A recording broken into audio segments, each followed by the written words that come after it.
నువ్వు నాకు దగ్గరగా వచ్చి ఆగిపోయిన ప్రతిసారి నువ్వు చెప్పాలనుకున్న మాట నాకు వినబడింది రాజా.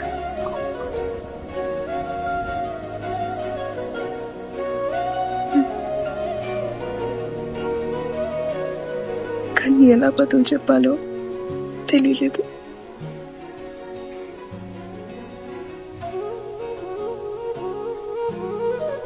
నేను నీలాగే ఇష్టపడ్డమే తెలుసు, కానీ బయటపడడం తెలీదు. అయినా సరే ధైర్యం చేసి నీ ముందుకు చాకిపోయా. ఏం వినపడట్లేదా?